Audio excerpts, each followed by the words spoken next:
welcome to the fourth season of Coffee with the Dean. I'm Heather Vacek, the Dean of Faculty here at Pittsburgh Theological Seminary, and I am here today with the Reverend Andy Greenhow. Welcome, Andy.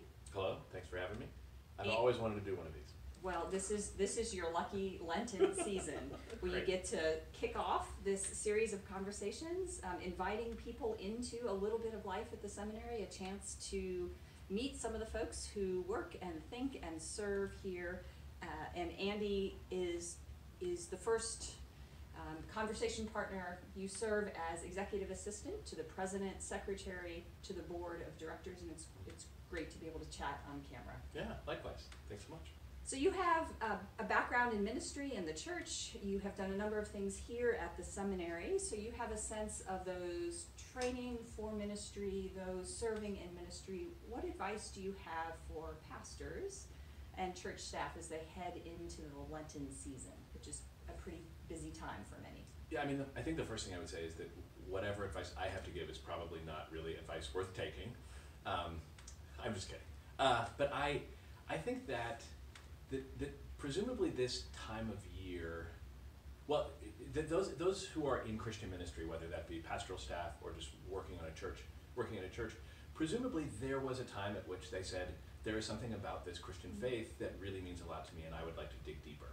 That for our students here, regardless of all the different vocational backgrounds that they have, there is a desire to get to know more, to sort of go more advanced with it. And the thing that I really appreciate about Lent and the advice that I have for Lent, such as it is that like this is a chance to go back to basics and to remember like what is it that you came to love about this tradition, this faith of ours in the first place. There's like you could spend 40 days and 40 nights just thinking life, death, and resurrection of Jesus, which is pretty basic, right? That's 101. But there's 40 days worth of stuff there. Creation. I mean, you could spend 40 days before you even get to the third chapter of Genesis. So for me, this is a time to sort of stop thinking so hard about all the advanced level stuff that I get to think about and really remember what this was all about in the first place. I have a sense of Lent as an anchor in the life of Christian faith. You and I share appreciation for a historian and author named Margaret Bendroth, who talks about a sense of time that this Lent may be closer to last Lent, this Easter to last Easter than this week to last week. And so that came to mind as you were talking about this as a season that is busy, but has a kind of important rhythm. Right. You could just spend 40 days just thinking about the communion of saints. And that's right there in the Apostles' Creed. That's our oldest document.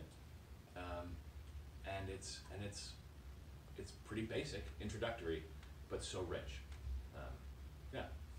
So today and the days ahead include Ash Wednesday and the first Sunday in the Lenten season. Are there particular Ash Wednesday services or practices that you have found meaningful over time? So I used to live in New Orleans.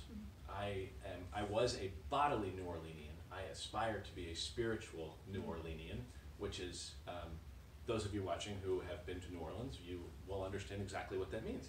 But so in New Orleans, my first year there, my first carnival season, this is the season leading up to Mardi Gras Day.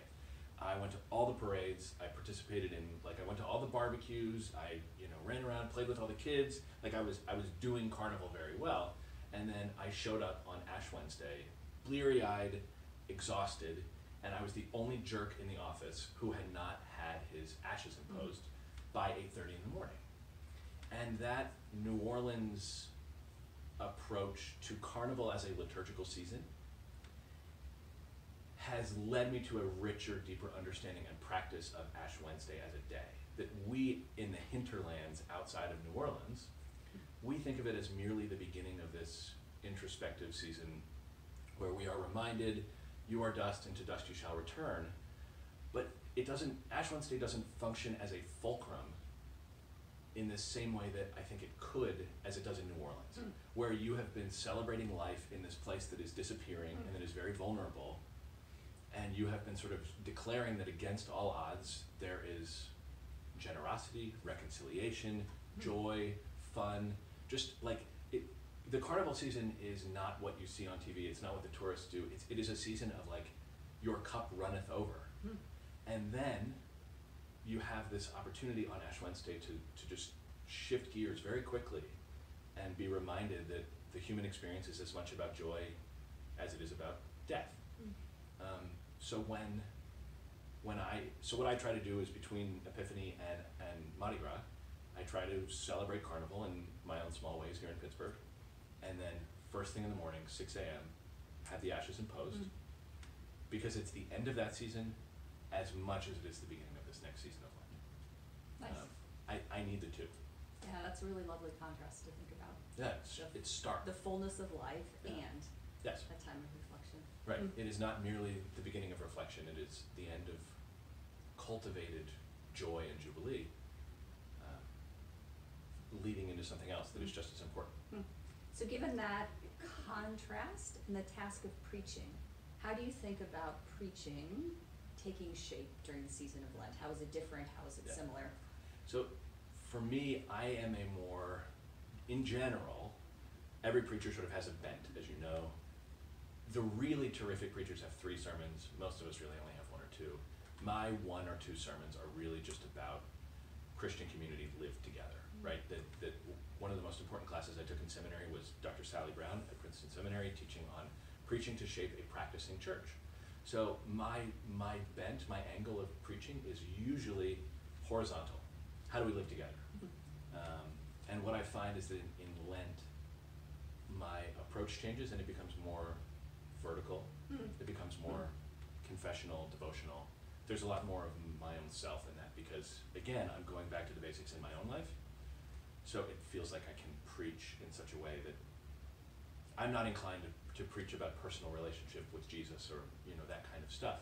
But I find that in Lent, that becomes more resonant. It makes me think about my own 1 or 2 sermons and how it relates to Lent. And so one of my handful of sermons is about the fact that God calls us as community. Yeah, that right. God calls individuals, but calls individuals as community. And I think in my own tradition, in the Moravian tradition, about the Lenten season is a very particular purposeful gathering of the community during Lent, which would undoubtedly shape preaching. Yeah. I resonate with one of those, my central sermons. Totally, and then for our foremothers and forefathers in the faith, that the 40 years that they wandered in the wilderness, that mirrors our 40 days, they were wandering as a community. Yeah. That's really interesting. As we do. Yeah, as we do. Thanks be to God. Yes, indeed. It would be pretty rotten without the community. Yeah. What's that Ram Dass quote that we're all just walking each other home? We're all just wandering around as a community, totally lost. And at least in Lent, we get to be honest about that. Yeah. I'm grateful for communities. Yeah. Are there other Lenten season or Holy Week practices that are meaningful, have been meaningful for you? So you mentioned Peggy Bendroth earlier, whom I just love. Thank you for assigning me that book, Dr. Vacek.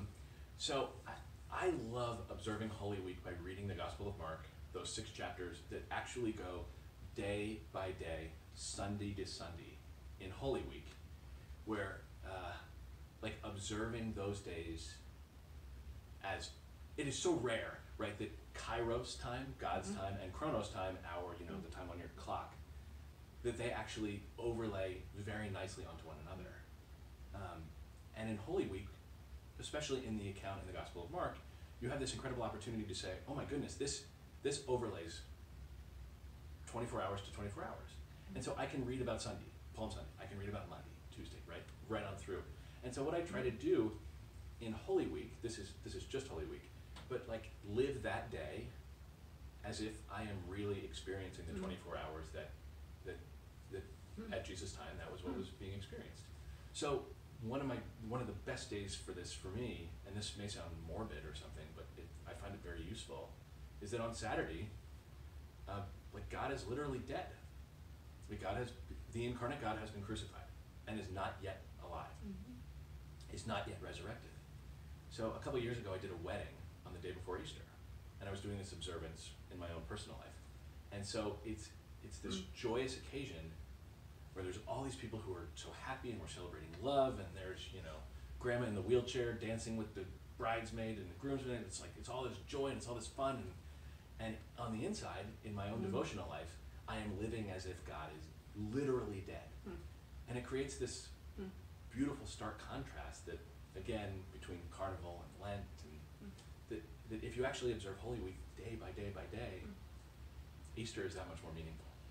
Yeah, I'm thinking about a vision of the community in the wilderness, celebrating a wedding, and the fact that there is probably someone in any gathered community who is feeling the absence of God. And so there's something about that contrast that probably seems right all year until the Lenten season as a reminder. Well, and if you look at Palm Sunday to Easter, I mean, there is a great deal of as you say, every human sort of experience, emotion, like the disappointment of Palm Sunday. Like we wanted a mighty warrior savior, and what we got was, I mean, this guy who I preached this a couple years ago, that Jesus rode in on a stolen girl's bicycle. That it just doesn't. It is not what we expected, and that is its own experience worth having for 24 hours. Yeah. What does it mean that God is not what I expected God to be? Nice. The assigned text for this first Sunday of Lent is the temptation of Jesus in the wilderness. How might you preach that passage this year or another year, or perhaps how have you preached that passage in the past? I am very glad I do not have to preach the first Sunday of Lent, because it's really difficult. I think, especially because the angle that I would go is, I would be assuming that we are in exile, that we are in the wilderness. I think that, for me, like books like Jeremiah to me right now are really resonant, because I would say that where we are right now as a society feels very exilic. That I think we feel exiled from our neighbor. I think we seem very polarized. And so for me it would be, let's presume that we are in exile. Let's presume that we are in the wilderness. And then in a way, let's be glad that the living God has been there too. But also, let's not act like this is something that feels very foreign. Let's act like this is something that is really, really true to us today. Maybe even within this church right now. It's kind of a downer, but Inviting people into discomfort. yeah. But discomfort with divine accompaniment. That seems like sometimes that's the best good news you can really give. It's like, there isn't really a good way out of this. Your friend Kate Buller, who fell in love with the lie that everything happens for a reason, right? That this, maybe not everything happens for a reason, but at least you're not alone. Right. Yep, I think that's fantastic. Well, Reverend Greenhow, thank you for helping kick off this first week of the Lenten season here on Coffee with the Dean. It's been great to be in conversation. Likewise. Join us next week. Tracy Riggle-Young, who's Director of Enrollment and Retention here at Pittsburgh Theological Seminary, will join me for more conversation. Thank you.